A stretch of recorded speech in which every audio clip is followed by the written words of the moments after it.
ഇപ്പം ജാനകി ചേച്ചി എന്നാണ് ഞാൻ അത് സംബോധന ചെയ്യാറുള്ളത്.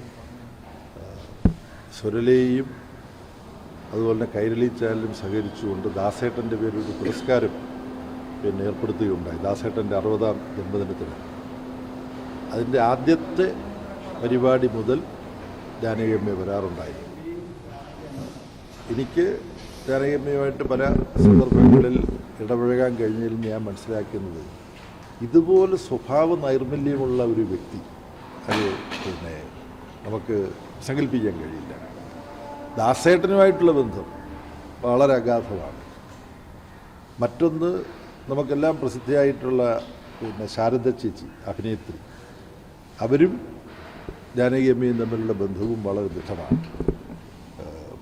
കഴിഞ്ഞ ദിവസം ഞാൻ ഇന്നലെ രാത്രി എൻ്റെ സാമൂഹ്യ മാധ്യമത്തിൽ പ്രതികരണമായിട്ട് കുറിക്കുമ്പോൾ ഒരു സംഭവം അതിനകത്ത് പറഞ്ഞിട്ടുണ്ട്.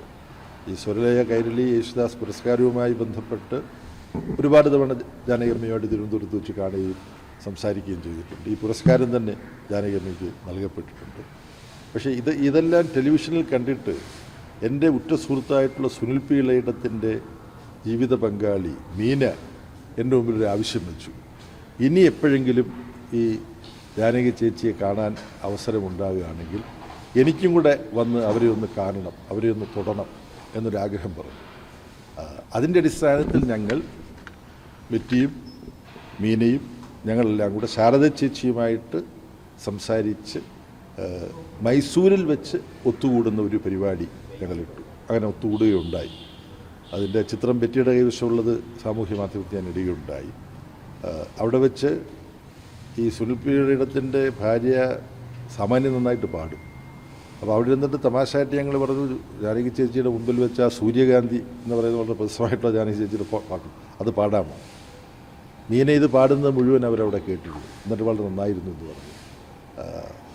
നഷ്ടം, താരതമ്യമില്ലാത്തൊരു ഗായിക നമ്മളെ വിട്ടുപിരിഞ്ഞു എന്നുള്ളത് മാത്രമല്ല, അസാധാരണമായ സ്വഭാവ വൈശിഷ്ട്യമുള്ള ഒരു മൂത്ത ചേച്ചിയാണ് എനിക്ക് നഷ്ടമായിരിക്കുന്നത്.